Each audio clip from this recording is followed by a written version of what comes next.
श्रीमहागुरभ्यो नमः। हरिः ओम्। सदाशिवसमारम्भां शङ्कराचार्यमध्यमाम् अस्मदाचार्यपर्यन्तां वन्दे குருபரம்பராம். ஜெம் டிவி நண்பர்களுக்கு எனது வணக்கங்கள். இன்றைய நாள் அனைவருக்கும் இனிய நாளாக அமைய எல்லாம் வல்ல இறைவனை வேண்டி இன்றைய மதமும் நம் மதமே நிகழ்ச்சிக்கு செல்வோம். இன்னைக்கு மார்கழி மாதத்தோட முதல் நாள். மார்கழி அப்படிங்கிற இந்த மாதத்துக்கு என்ன அவ்வளோ சிறப்பு அப்படின்னு கேட்டா, நம்ம விஷ்ணு கிட்ட பெருமாள் கிட்ட போயிட்டு உங்களுக்கு 12 மாதங்கள்ல எந்த மாதம் ரொம்ப பிடிக்கும் அப்படின்னு கேட்டா அவர் யோசிக்காம சட்டுன்னு நம்ம மார்கழி பேரை தான் சொல்லுவாராம். அப்பேற்பட்ட சிறப்பு மிக்க இந்த மார்கழி மாசத்துல நம்ம 12 ஆழ்வார்களோட கதையை பார்க்கலாம். இன்னைக்கு நம்ம விஷ்ணு மேல பெருமாள் மேல இருக்கிற ஸ்லோகத்தை அர்த்தத்தோட பார்த்துட்டு முதல் 3 ஆழ்வார்கள் யாரு அப்படிங்கிறத பார்க்கலாம். சாந்தாகாரம் புஜகசயனம் பத்மநாபம் சுரேஷம் விஸ்வாதாரம் ககன சத்ருஷம் மேகவர்ணம் சுபாங்கம் லக்ஷ்மீகாந்தம் கமலநயனம் யோகிஹிருத்யானகம்யம் வந்தே விஷ்ணும் பவபயஹரம் சர்வலோகைகநாதம். இந்த ஸ்லோகத்திற்குண்டான விளக்கம். சாந்தாகாரம் புஜகசயனம் பத்மநாபம் சுரேஷம், அதாவது சாந்தத்தின் சொரூபமா இருக்காராம் விஷ்ணு.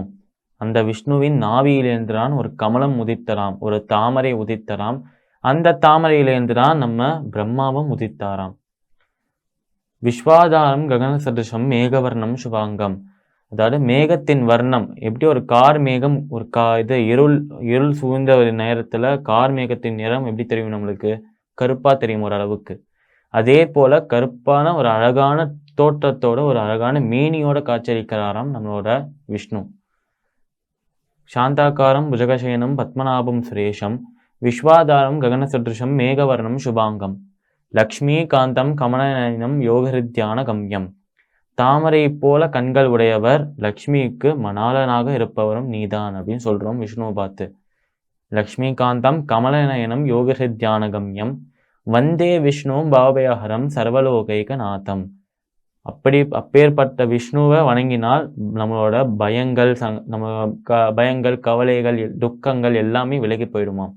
அப்பேற்பட்ட விஷ்ணுவுக்கு நமஸ்காரம், பெருமாளுக்கு நமஸ்காரம் அப்படின்னு சொல்றோம் இந்த ஸ்லோகத்துல. இந்த ஸ்லோகத்திற்குண்டான விளக்கம் இதுதான். இன்னைக்கு நம்ம முதல் 3 ஆழ்வார்கள் யாரு அப்படிங்கிறத பார்க்கலாம். இந்த முதல் 3 ஆழ்வார்கள் யாரு அப்படின்னு பேர் கேட்டோம்னா பொய்கை ஆழ்வார், பூதத்தாழ்வார், பேயாழ்வார். இந்த 3 பேர் தான் முதல் 3 ஆழ்வார்கள் அப்படின்னு போற்றப்படுறான். இவா எப்படி முதல் 3 ஆழ்வார்கள் ஆனா? ஆழ்வார்கள் அப்படின்னு சொன்னாலே ஒரே காலத்துல வாழ்ந்தவாளானா இவா என்ன முன்னாடி வந்தாளா அப்படின்னு கேட்டா கிடையாது. இந்த ஆழ்வார்களின் கதை தான் மற்ற ஆழ்வார்களோட கதைக்கு முன்னாடி வெளிச்சத்துக்கு வந்துறான். அப்படி இவரோட கதை தான் என்ன இப்பதான் பார்க்க போறோம் நம்ம. இந்த பொய்கை ஆழ்வார் அப்படின்னு இந்த 3 பேர்ல முதலாவதா ஒருத்தர் சொன்னேன்ல, இந்த பொய்கை ஆழ்வார் பரம விஷ்ணு பக்தராக இருந்தார்.